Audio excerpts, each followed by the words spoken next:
欢迎收看《方伟时间》。洛杉矶的这个骚乱持续的延烧，川普再增兵1倍，同时呢，这个骚乱蔓延到全国多个城市。洛杉矶骚乱的其中一个后果呢，是让马斯克再归队重新展现出对川普政策各个方面的一个忠诚。那你要说那美丽大法案呢？我们今天给大家讲讲美丽大法案，马斯克今天怎么看？那另外呢，美中的伦敦谈判谈了什么？谈出来什么东西？另外呢，继2位中国的学者生物学者输送危险的真菌到美国，那么第3个又被抓。他们到底在搞什么名堂这今天方伟给您带来的几个重大新闻，但今天新闻其实蛮多的好，我们先说一下最新发生的这个洛杉矶的事情。周末在洛杉矶发生的这个骚乱持续到星期一，其实一直持续到现在抗议的人数呢不断的增加。那么一度在周末的时候呢，远远超过执法的人员，在一度有超过1000人包围这个洛杉矶的一幢联邦大楼。那部分示威者出现暴力举动尽管警方接到多次报警，却花了2个多小时才姗姗来迟那周一呢，国防部从洛杉矶东面150英里的叫彭德尔顿军营派出了700名海军陆战队。昨天晚上川普再授权向洛杉矶增派2000名的国民警卫队的士兵。那么这项最新的命令呢，就是这个叫做处理抗议活动、为抗议活动而部署的国民警卫队的人数增加超过了4100人，因为前2天派了2100人那预计首批的2100人国民警卫队呢，将于这个昨天晚上已经到达了洛杉矶，新增派的2000人呢，大概需要1到2天才能够抵达。川普总统在昨天补充说，我们派遣国民警卫队来处理加州的暴力骚乱，这是一个伟大的决定。如果我们不这么做的话呢，洛杉矶就会被彻底摧毁。那总统在社交媒体上向那些在洛杉矶抗议期他的移民措施和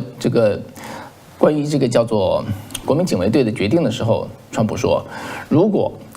他们向我们吐唾沫如果他们 if they spit we hit， 我们就会出手打他们。我保证我们的部队就是说他们会受到以前更加严厉的打击。这种不尊重联邦执法人员的行为是绝对不能够容忍的。其实呢，我们回头看一下，在5年前2020年的夏天，当时就是出现这个弗洛伊德事件之后的全国范围内的叫做黑命贵的抗议活动当时呢，白宫就起草了一个报告，派遣要几千名现役的美军，那么到各个城市维持秩序，但是最终没有发生川普是被当时的参谋长联席会议主席叫米利将军和他的国防部长叫做埃斯珀劝退。那事后呢，川普非常后悔，说当年没有采取更加有力的这个措施，所以这一次等于是旧戏重新演一遍川普这次决心是不再手软。那与此同时呢，这个加州的这么个骚乱，那么延伸到叫做 Santana 和这个北加州的旧金山，以及说德州的达拉斯、休斯顿、奥斯汀和 San Antonio 都发生了抗议活动。在纽约呢，有人冲击川普大楼，被警方抓了20多人。OK， 那另外呢，昨天呢，这个司法部长邦迪专门做了一个正式的一个宣告我们抓到一个人。那么因为在骚乱的第2天，也就是星期6的时候那么有人用手机视频拍到洛杉矶的一位蒙面的男子在这个加州的派拉蒙市的云雀大道，用那个手掌那么大的石头拼命的砸开过的这个联邦执法队伍的这个叫做车辆，砸了起码6到7辆。导致1位联邦的官员受伤，那也损害了多个联邦的车辆。我不知道我们的观众朋友有没有看过这个视频看过可以留言，我看多少人知道这个事情。因为他砸车那个猛劲儿而且连续砸没有后果，根本就是没有人停下来抓他，所以大家看到目瞪口呆。那么这个砸车人也就一度成为网络名人这个名人我就打的是引号但是当时的联邦这个司法部长邦迪还有那个联邦调查局的局长就说，大家帮我们查这个人是谁，我们抓到他是早晚的事情。昨天晚上呢，邦迪就说我们抓到他了，他的名字叫做雷耶斯那么可能他的背景现在还不太清楚，但是呢，将针对他起诉，很可能会判刑8年最高会判刑8年，罪名就是攻击联邦执法人员。那邦迪说呢，任何攻击联邦执法人员的人，我们都不会放过，都会被抓捕、被起诉、被送进监狱。好，那么下面我们讲一下围绕着这个洛杉矶事情的这个叫做同时发生在街头战之外发生的媒体战和政治战，怎么回事呢？那说这之前呢，先跟大家说一下哈，讲一下我们这次这个节目的一个赞助厂商。我们最近呢有一个好东西卖到断货哈，是什么东西呢？为什么会卖得这么好呢？就是叫做红海参的修复饮，就是这个帮我这边看到的这个东西哈。红海参的修复饮，那么这个饮品呢是完全采用叫做韩国济州岛的野生的红海参，由海女潜入海底手工来采集的，所以是完全天然，没有激素，也没有添加剂。那么再通过叫做低温萃取的专利技术，保留90%以上的生物活性。海参有什么独特之处哈？那么它有非常强的一个再生能力。这样的海参，如果说把它这是济州岛的海参，它是红色海参是非常少的哈，多数的海参是褐色或者黑色的。你把这个东西剪成一半，它很快会迅速长成两个海参啊，这么强的一个再生能力，对人体的当然很有好处哈，可以说是吃啥补啥。那么长期从事脑力劳动的或者稍微有疲劳感的，总有疲劳感的朋友呢，特别是产后的女生和这个手术之后的朋友呢，可以试一试，它可以快速的缓解疲劳，还可以加速人体创口的这个愈合。好，另外呢，这个饮品呢，对所有的年龄层都适合哈。青少年可以促进骨骼发育有的小孩说这个夏天把它喜欢当冷饮吃哈，那妈妈对妈妈来说也是一个很好的一个方法哈。那另外呢，中老年人呢有助于调理三高，保护心血管啊，其他的日常美容保健也很适合。那今天说了嘛，把这东西吃完之后往脸上抹都有很好的一个效果哈。这个东西呢还有一个叫做。这里头看见啊，它这个东西看不见啊，太小了。你到买到就可以知道，这就是 Samsung 哈，这是三星这个集团的一个认证，所以是一个很有权威的韩国的名产品。那需要的朋友可以点击描述栏下的这个购买链接，不方便的话不方便网购没关系，打电话就可以了。那么客服呢，蓝莓优品会帮助您下单。好，我们下面来讲这个叫做暴力骚乱还是和平抗议，谁在说什么？这是下面的话题哈。洛杉矶的街头的战斗现在在延烧成媒体战和政治战，怎么讲？在政治领域呢，州长纽森说这些非法移民他没说非法移民，这些移民他只想过日子，只想过日子跟纳税，你们干嘛要这样？那洛杉矶市的市长呢巴斯在6号呢通过 X 平台表达了对联邦移民执法行动的不满。他说，作为一个以移民为骄傲的城市的市长，这些移民以各种方式为我们城市做出贡献，我对所发生的事情深感愤怒。深感愤怒是指他来这个叫做搜捕非法移民罪犯深感愤怒不是对这个移民的暴力事件深感愤怒。他说，这些手段在社区中散布恐惧，扰乱了我们城市的基本安全原则。那巴斯还说，绝大多数都是和平的。他说，市中心都没有完全陷入暴乱，那么就是出现这个暴乱的只有5条街或者10条街，全程都没有陷入暴乱哈，所以没那么严重。你听这个话你怎么感觉哈？对一个市长来说，他5条街10条街，他觉得那是无所谓的，全程都没有完全陷落。另外呢，加州民主党的参议员呢叫做帕迪拉，他就在 MSNBC 上说，绝大多数的抗议者和示威者是和平的，他们充满同情心。Well, do you agree？ 那另外呢，纽约州的参议员 Cory Booker， 他讲话讲特别多哈。他说，这些和平抗议活动哈，之所以发生，是因为美国总统正在制造混乱这就是等于是叫做政治战跟媒体战吧。而川普说，如果不派兵，洛杉矶会obliterated 洛杉矶会被毁掉。他说，纽森是我们的行动的最大的受益人，他却不知感激，他是一个好人，但是却是无能之辈他意思就是说，纽森什么都弄不好。所以呢，在媒体上ABC、NBC、CBS、MSNBC 等等之类的他们的报道呢，基本上就是淡化暴力或者把这个叫做抗议描绘成一个和平抗议，绝大多数人都是和平的。那么民主党现在基本上全国和加州领袖呢也都谴责川普和联邦派兵都不谴责暴力。但是有人就不一样，民主党中特立独行的宾州民主党参议员叫费特曼他就说，捍卫言论自由和和平我是捍卫言论自由跟和平抗议的权利的但是呢，洛杉矶现在陷入的是无政府状态，如果民主党不能谴责暴力的话，就会丧失道德高地。那确实他说的没有错因为以前不管一个事件双方政治观点差距如何之大，都会谴责暴力。暴力在美国传统，我来美国30多年哈，在美国是不被容忍的，两党都不容忍。但这一次呢，民主党基本都是淡化暴力或者不提，而只谴责川普。那当然这里头有一个例外，这个例外很有意思啊，这个例外是来自于佛蒙特州的啊，这个民主党的参议员，也就是在参议院公开的社会主义者 Bernie Sanders。他就说，他说马丁路德金的民权运动是和平的，采用的是非暴力的手段来达到目的。如果我们一直这么做的话，就是暴力哈，我们会失去民心，大概这个意思。很有意思啊，这说明什么呢？我给大家解释一下，下面是我的说明哈。Bernie Sanders 在我看来，他是一个真信社会主义的人，他有他自己的一个信念哈，也算这个坚定啊，一直不变。那在这一点上，我尊重他。那 Bernie Sanders 他需要的是什么呢？他需要的是到社会主义成功执政的中国去当一两轮右派哈，受一下社会主义的铁拳砸几次，他才能明白。这是一点。第二点呢，就是 Bernie Sanders 呢，其实呢，在美国的我认为的哈，在所有这些事情背后的这个美国共产党的这个阵营中，他是个异类哈。因为现在美国共产党它的策略是种族斗争，种族斗争一定是涉及暴力，所以暴力成为必然的一个元素。但是呢 ，Bernie Sanders 的主张显然不是人家的核心政策哈，所以他说了也不算，他反而成为民主党现在的杂音。当然，我再说一遍，民主党现在是被极左派把持哈。声音主要是极左派这边，所以呢，在过去吧，希拉里竞选总统的时候，川普竞选总统的时候，在初选的时候，Bernie Sanders每次都参选，一开始都是风头很健的，因为他的那些社会主义这个乌托邦啊，很吸引美国不经世事的年轻人，结果呢，但是他自己都在党内，每次都被做掉哈，所以你看得出来 ，Bernie Sanders 呢是一个在民主党内是个异类，他说了并不算。好，另外那这里就存在一个争议哈，就这个媒体战也好，叫做政治战也好，就是川普第一，川普不抓非法移民的罪犯就没有骚乱啊，你川普先搞起来的。第二呢，川普如果不增兵就没有骚乱的升级，是这样吗？你同意吗？到底这个怎么看待这个问题哈？那我说一下我的看法。首先呢，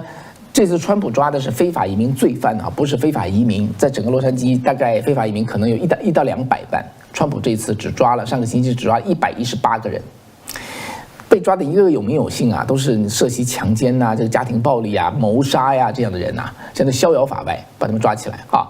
美国公民是罪犯也得抓，犯了罪也得抓，难道非法移民反而有了护身符，犯了罪不用抓吗？确实是啊，为什么呢？因为在极左派看来，这个非法移民属于被压迫的种族，跟黑人一样，他的皮肤和他的种族是正确的，所以呢，他们犯了罪确实不要深究，对他们要宽容，这确实是一个事实啊。就像过去在文革的时候啊，您要这个社会主义的草，这个不要资本主义的苗，在田里长了草，当然是本来是坏东西，但是它是社会主义的草，所以呢就要宽容啊，要呵护。当然了，你从常识来看，那当然是胡扯嘛，对不对？那另外呢，关于第二个问题哈，川普如果不派兵就不会升级。这点我跟大家讲一个，我可能有一个答案呢。我们讲的是一个记者，今天呢在媒体上发表一篇文章。那这个文章呢，它的意思我跟大家说一下。他讲的是1992年的4月29号的事情。1992年4月29号呢，一个黑人叫Rodney King 啊，他是被这个白人警官这个叫做被捕的时候暴打一顿啊。结果呢，这个案子最后审下来，4个白人警官被判无罪。当天他下午3点判的哈，当天下午抗议活动就开始爆发，在下午接近7点钟的时候呢，有个白人的卡车司机哈他的名字叫做雷金纳尔德丹尼哈，他呢在驾驶他的卡车开在洛杉矶 South Central 南部哈南中区，在个街口被拦下，他什么都没做，他就被拖出车外，被一群黑人殴打。那么打到他颅骨破裂哈，颅骨骨折哈，这个脑袋的这个颅骨骨折，神经损伤，听力跟视力全部受损。那么事后造成他癫痫，光是康复就花了好几年。最后呢是也没法开车，失去他的职业，留下叫做创伤后压力综合群 PTSD。最后呢，他只好搬离洛杉矶，低调生活，到今天还在低调生活哈。但是这个人很善良哈，他呼吁社会要追求种族和解，而不是仇恨。所以他的经历非常令人唏嘘啊。但是呢，这个记者他写的文章怎么说？他说当时他被打的时候，警方就没有出现，打了好久哈，最后是一位黑人把他救下来，抱上车送去医院，他才活下来的。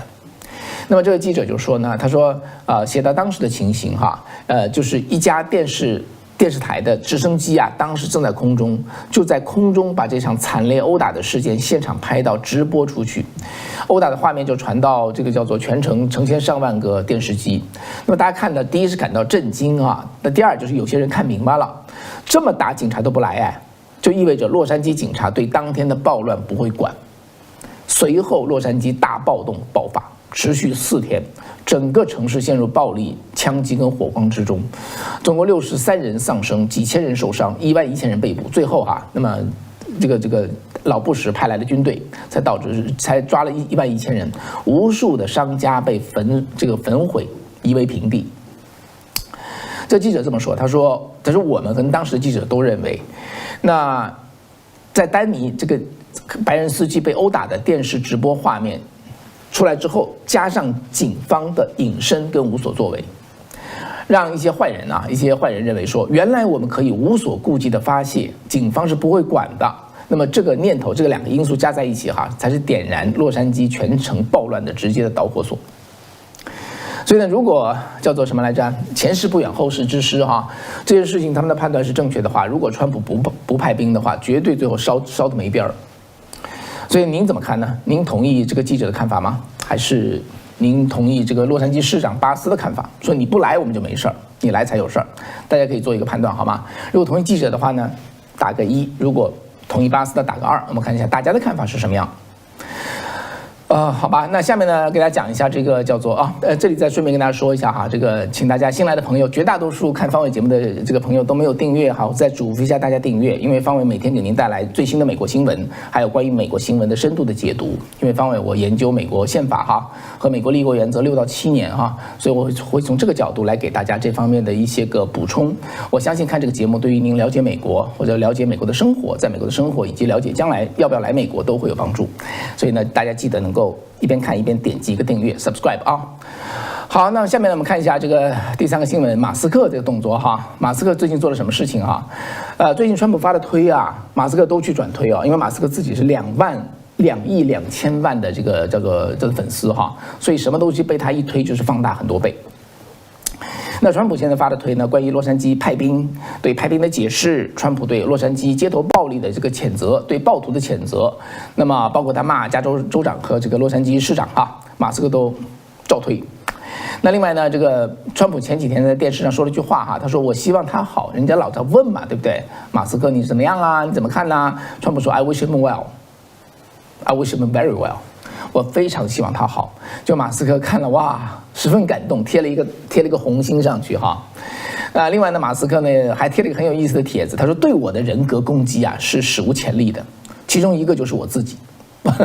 啥意思他说对我的攻击很多很多其中一个人就是我自己，我在攻击我自己。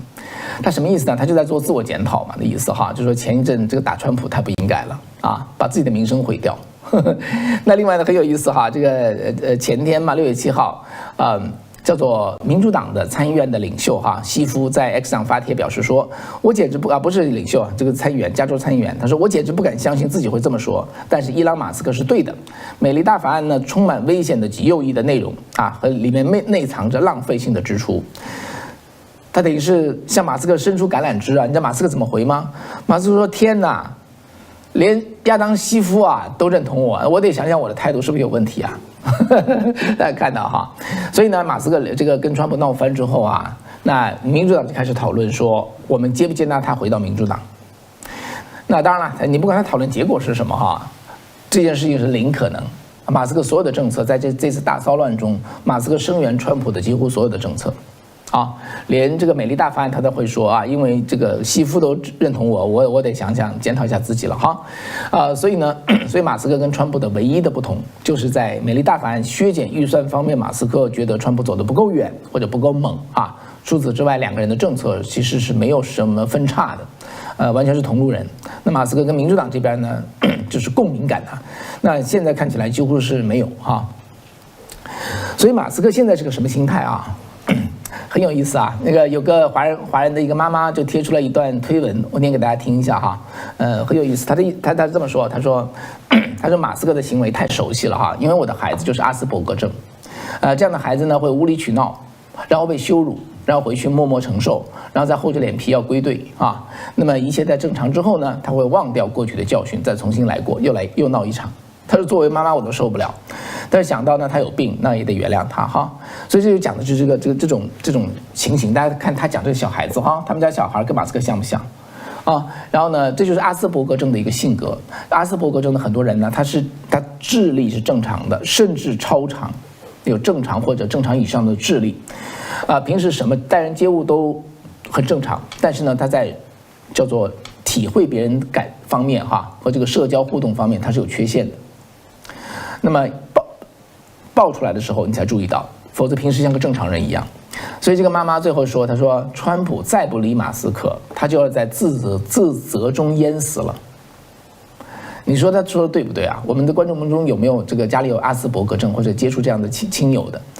他说的准不准？我觉得如果他说的准的话，哇，那真的是很令人唏嘘哈。就是他那个弱点呢一爆发的时候，他就爆发出来。他其实并不是 doesn't mean it， 他也不知道这么爆发会有什么样的后果。那现在他非常的后悔哈，所以在他转推呀、自责呀、自己骂呀、自己笑话自己啊等等之类的，都在展现他现在的一个心态。哇，那以后怎么样嘞？他们这个就像川普一样，我们都希望马斯克一切都好。但是如果一切真的都好了的话，再归队的话，川普还会把他当亲随一样带在身边吗？你觉得呢？有可能吗？好吧，不管怎么说，那起码双方啊，我觉得政策一致的话，双方冲突就对国家造成伤害啊，这个可能性就不大。好，我们下面来讲这个美中的伦敦谈判，川普说不错，怎么讲？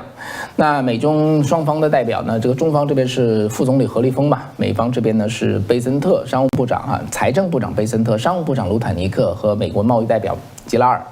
尔，所以呢，卢坦尼克说对话进展顺利。昨天谈了一整天，今天还将谈一整天。其实双方花的时间约了5天时间哦，那同时呢，美国国家经济委员会的主任叫哈塞特，他就说，这个贸易谈判呢可能会促使北京方面迅速放行稀土出口，同时华盛顿方面呢也将放宽中国获得半导体的渠道。他就说，我预计这将是一次简短的会晤，双方将顺利的达成一致，我们就看吧。起码第一天还没完全结束嘛。那哈塞特说，美国方面呢，任何对华的出口管制都将放宽，而稀土那边也将大量放行，然后我们就再回去谈一些较小的问题了。那当然了，至于说对华管制放宽，在半导体方面呢，哈塞特曾经说，不是高端的英伟达芯片，而是那种中国需要的那种中低端的。那同时呢，川普总统呢在昨天白宫表示说，目前从伦敦收到的都是好消息，但是也说中国不容易对付。好吧，那一路再给大家做更新好了哈。我们下来看一下另外一个消息，6月9号昨天吧，这个中共中纪委的官网通报前中央防范和处理邪教问题领导小组办公室副主任高以晨涉嫌违纪违法，目前正在接受调查。那什么叫中央什么防范处理邪教问题领导小组啊？这又叫610办公室哈，它就是专门为迫害法轮功而在1999年6月10号由江泽民组长成立的针对法轮功的专门的镇压机构。这个610办公室名声不大呀，它实权非常非常之大。它在当年在江泽民时代是继政治局常委会之外的第2权力中央，它一度可以调动中共整个国家机器和几乎所有的社会资源包括公检法司军队武警、特务、外交、教育、文宣、医疗等等各个系统对法轮功实施全面的国家级的迫害。这个高以晨呢，是1950年生人今年是75岁。他曾经担任中共的国安部的副部长，在2005年起担任这个610办公室的常务副主任，就一直在他主事的。同时后来也担任过这个中央政法委的副秘书长他以75岁早已退休的这么一个前高官被拎出来再来落马，是不是很奇怪而落马的时间是6月9号那第2天就是610嘛，所以这里头可能代表着中共想释放某种这个叫做政治信息那么目前呢，中共高层的很多的异动外人无从知晓但是呢，你从各种方面都可以看出诸多的端倪，好吧？这是相关的一个比较敏感的一个新闻我知道有的朋友有跟我谈下面是方伟的评论说中共要伸出招安，法轮功会不会被招安其实法轮功不是一个政治团体哈，它坚持的就是普世的价值，所以呢，根本谈不上任何被招安之说，因为法轮功的原则是不可能放弃的。如果他放弃的话，他就不是法轮功，他也坚持不到今天哈。他既然能坚持到今天，他也不会做任何的改变。就是言论自由哈、信仰自由跟这个集会自由等等之类的，所有中国人都应该享有的权利，就是法轮功他的诉求，